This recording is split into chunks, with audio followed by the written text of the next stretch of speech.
Hello, it's Daniel here from Breath Behaviour Belief. So, heart rate variability, HRV. What is it? Why is it important? And more importantly, how can you begin to influence it and increase it? So, to be healthy, you want to have high heart rate variability. Heart rate variability referring to the micro adjustments that your heart is able to make, the flexibility within the system for your heart to be able to make micro adjustments through the day, minute to minute, even breath to breath, to be able to very slightly alter the rate of your heart. Now, this is not to be confused with an arrhythmia.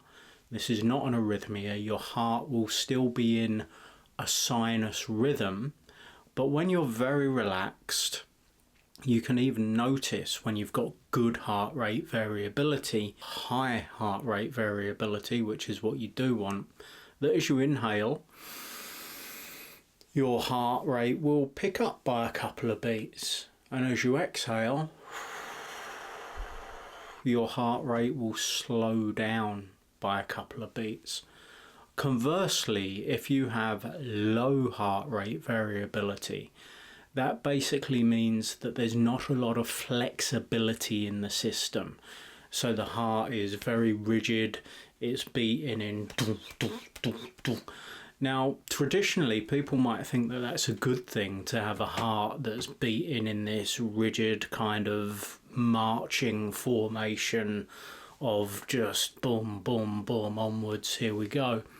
But the reverse is actually true. Like any system, a system is better when it has flexibility in it. Certainly physiological systems are better when they have an element of flexibility. So when we talk about heart rate variability, we're just talking about the flexibility in this system. Now, your heart rate variability is best accessed in a relaxed state, so a parasympathetic state of being. When we flick over into a sympathetic nervous system, when we're stressed, when we're ready for action, when we're ready for fight or flight, we don't want a lot of, or we don't require a lot of heart rate variability. So your body will switch over into that state whereby your heart is beating harder, faster, more efficiently. It just wants to get the blood to the muscles. It's not bothered about rest and repair. It's worried about getting out of danger. So you can begin to see how being in a chronically stressed state, if we're over on the sympathetic side of the nervous system, we're going to decrease our heart rate variability, which is going to be bad for health overall. So why is it bad? Low heart rate variability will leave you more open to arrhythmias. So if you think that your heart's beating along in this very structured kind of pattern, and then it skips over into atrial fibrillation or a lot of ectopic beats or an arrhythmia of some sort, then it's more likely to get stuck there and continue in that rhythm. Whereas if you have high heart rate variability, like I'm saying, there's flexibility in the system, that means you can move into a couple of PVCs or a couple of ectopic beats. You might feel a couple of palpitations, and then your heart can just relax back into this normal rhythm, this normal wave.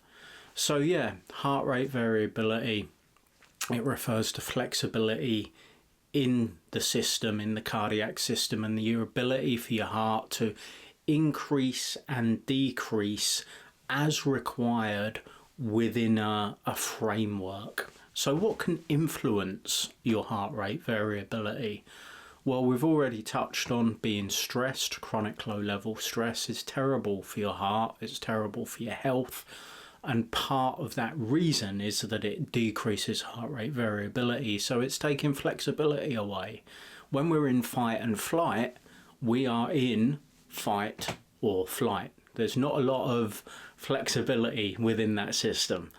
When you're in rest and digest, also called feed and breed, there's more flexibility in that system. There's more room to maneuver.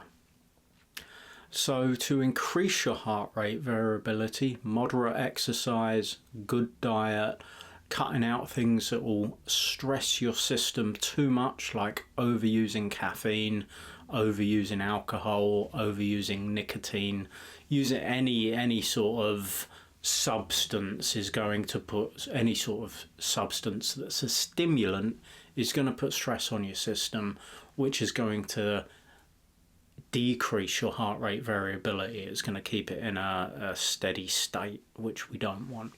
So it's all those lifestyle factors that we talk about over and over again. It's good diet, good sleep, good stress management, good habits, and an exercise regime, some sort of movement.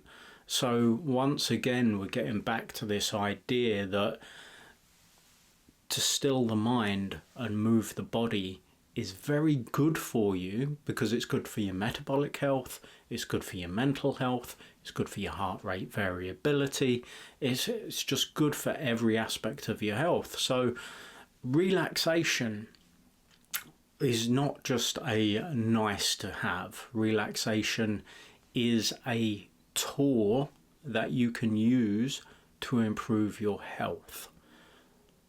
Very, very important that we understand the physiology behind the psychology, because it is very nice to sort of say, oh yeah, you need to manage your stress, or it's very nice to say that you need some sort of relaxation practice. But if we don't understand the why, why is it nice to relax? Why do we need to manage stress? Because it's so detrimental to your health. And one of those reasons that it's detrimental to your health is because it lowers your heart rate variability, taking the flexibility out of your cardiovascular system. That's going to lead to problems like increased blood pressure, increased risk of arrhythmia, increased risk of cardiac problems, a whole host of physical problems are going to come from having low heart rate variability.